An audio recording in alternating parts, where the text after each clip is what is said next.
Hey everybody, and welcome back finally to video number 28 of my Richard Laymon horror novel survey. Sorry it's been such a long time, but sometimes life gets in the way a bit, but I am back with Savage from 1993. So let's get straight on with it. Here's the cover art by Steve Crisp. It might be my favorite cover art by him because it's just got so much that I love. It's got the Wild West theme, it's got the blood-spattered knife there, the coiled snake, and I love how these mountains in the background are so jagged and vicious looking. And I also love that it covers up the majority of the book, which it doesn't usually happen on Richard Laymon books. This comes in at 437 pages, but I'll talk more about the book's length in a moment. Here's the back, which says, Whitechapel, November 1888. Jack the Ripper is committing his last known act of butchery in the one-room hovel occupied by the luckless harlot, Mary Kelly. And beneath the bed on which the fiend is cruelly and cheerfully eviscerating his victim cowers a 15-year-old boy. This is just the start of the extraordinary adventures of Trevor Bentley, a boy who embarked on an errand of mercy and ran into the most notorious serial killer in criminal history. A boy who became a man as he traveled on a quest of vengeance across a wild and untamed continent. A boy who brought the horrors of Jack the Ripper to the New World. Yeah, this is the story of a really cool premise where Laymon has asked himself the question, what would happen if, when Jack the Ripper was killing his last known victim, under the bed was hiding a boy who not only was the one person in the world who was therefore able to identify who Jack the Ripper is, but he's also the reason why we never heard from Jack the Ripper again. So it's a really cool premise, and this on the back here, the Northern Echo says that it's his best book ever. I'll give my opinion on that later on. It's divided up into 5 parts, which is something Laymon has never done before. It has a small prologue. Part 1 is the story of Trevor Bentley, the 15-year-old boy, coming across Jack the Ripper, and then their fates become intertwined, and one way or another, they end up crossing the Atlantic Ocean in a boat and winding up at New York City. That takes us to the end of part 1. Part 2, Jack goes his own way, and Trevor falls in with this family of a general and his wife and their granddaughter, and that takes up part 2. It becomes a bit of a love story at that point. Part 3 is one of my favorite sections of the book, and it's still not horror. Jack the Ripper's still not around. This part is a western where Trevor makes out for Tombstone, Arizona, because that's where he thinks Jack the Ripper is now hiding and murdering people. So that part is a kind of a western. Part 4, we're back in love story territory, where Trevor again falls in love with another girl, and we're still in western territory. And part 5, Jack the Ripper comes back, and it's the showdown between Trevor and him. It's really well organized, really well structured. Right, so my overall thoughts on this book. It's very, very different to what Richard Laymon usually does, and we have to begin by talking about the style. Even though it's only 437 pages, this is certainly his longest novel if we're talking about word count, because this is written like an actual novel with like lengthy paragraphs and tons of description. Laymon's books are usually just a lot of dialogue. He never bothers with description, and his paragraphs are usually 1 or 2 sentences long, sometimes even 1 or 2 words long. But here, it's a first-person narrative. That means there's necessarily less dialogue, and there's just tons and tons of description, which Laymon just never bothers with. This feels like such a different kind of thing. The other difference here is the language. This book is set in 19th century England and then 19th century America, and for that reason, Laymon has adapted his usual style, his usually very simplistic style. Now, that's a very minor criticism of the book. The language it takes some getting used to, because it's a really kind of awkward mix of English and American slang. Words like bloke will appear in the same sentence as the word gal, which no English person would ever say, certainly not in the 19th century. You've got like archaic 19th century vocabulary and turns of phrase, but they're alongside Americanisms like I guess and I figure, which again, no one was saying in 1888 England. Certainly not alongside phrases like that's smashing and he was a dodgy bloke. So it's this odd kind of Frankenstein's monster of linguistic styles. I give credit to Laymon for even attempting something like this. It wouldn't be an easy task, even in the hands of a very gifted stylist, of a very gifted writer.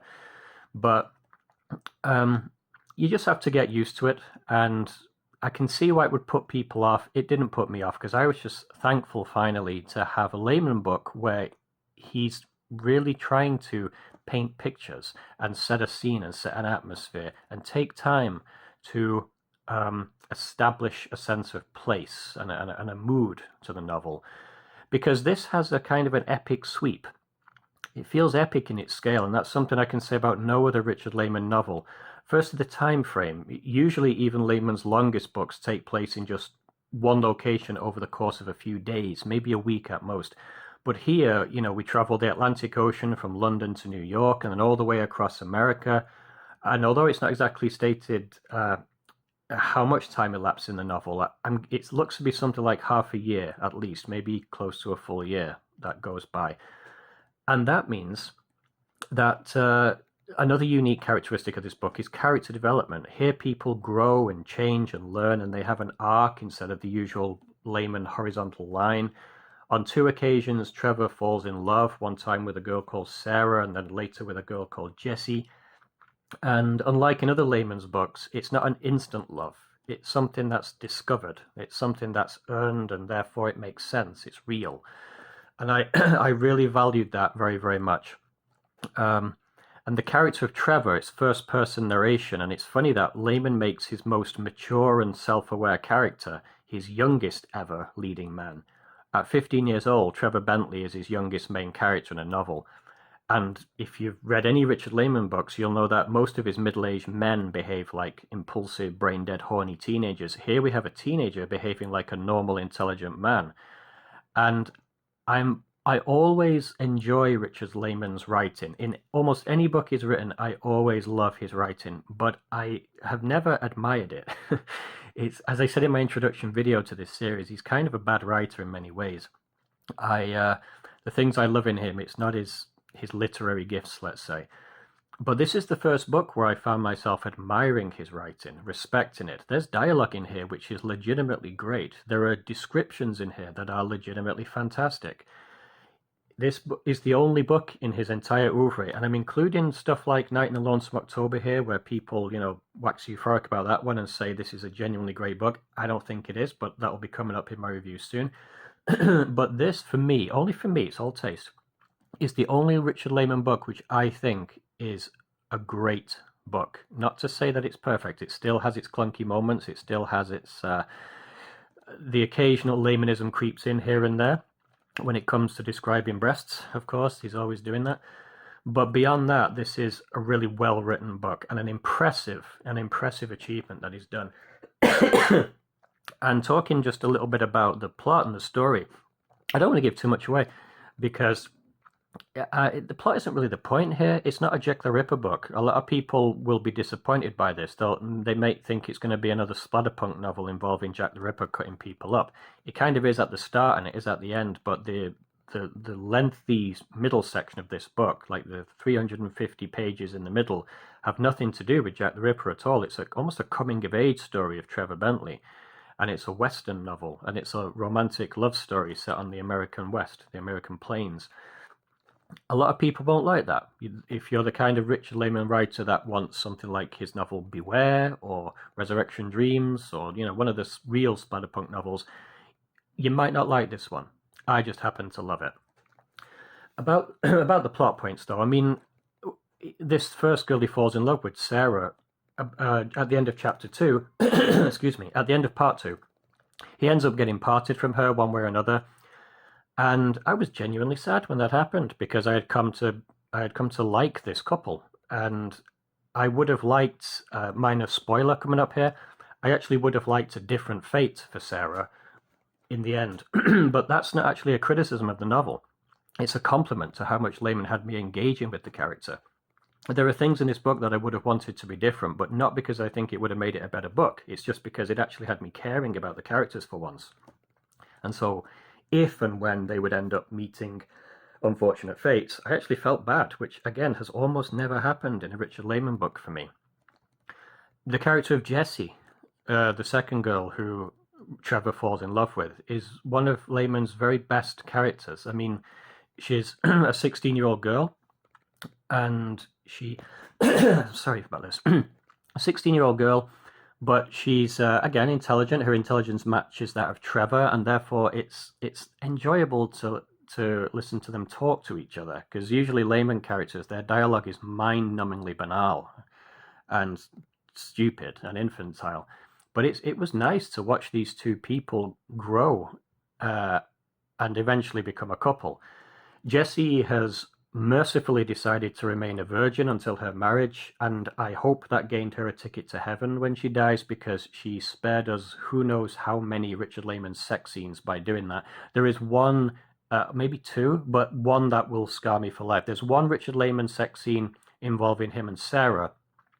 Not Richard Laymon and Sarah, I mean Trevor and Sarah, which is probably his cringiest sex scene, because it's a Laymon sex scene written in really flowery British, what Laymon imagines to be British slang. I think at one point he says something like, "You have tremendously smashing breasts," or something like that, which, trust me, no Brit has ever said, and if he did say it to a woman, she would laugh him out of her bedroom. So yeah, that was a very, very, very cringy moment. But when I look back on the novel, which took me a while to read compared to other Laymon books, it's the only thing that sticks out as what I didn't like. It's that one sex scene which lasts about a page, 2 pages. Everything else I just loved about it. There's a little implausible moment involving the boat journey from the River Thames to right smack into the middle of New York, because this is basically 1888. And it's a small family boat being captained by people with no real sailing experience, and they're very low on supplies. But somehow, like after a month or two, they make it across the Atlantic exactly to where they wanted to be. So that's a bit implausible, but the whole premise is implausible. So when you go into a Laymon book, you always put aside the implausibilities and just enjoy it for what it is. So. Yeah, in summing up, I don't know if this will, when I finish these 35 novel reviews, I'm going to be doing a ranking, and I don't know if this will end up as my favorite Laymon book, because I have a very close personal connection to 2 or 3 of his other books. But this, for me, is unquestionably his best book. I agree with that on the back there, his best book ever. It's his best written, it's his most ambitious, it's his best executed, in terms of the style, it's by far his most mature and, okay, I'll be pretentious and say literary. Laymon very often in this book mentions Mark Twain, Tom Sawyer, Huckleberry Finn, and it's obvious that that's an influence on him here. This is nowhere near that level of writing, but it does have the same kind of feel, the same sense of discovery and adventure, and a person discovering themselves, people discovering themselves. So yeah, in conclusion, I absolutely love this book. However, I totally will understand if a lot of Laymon fans won't, because it is so, so different to what he usually does. There's no profanity, there's no cursing, there's almost no sex. The gore is actually kind of restrained.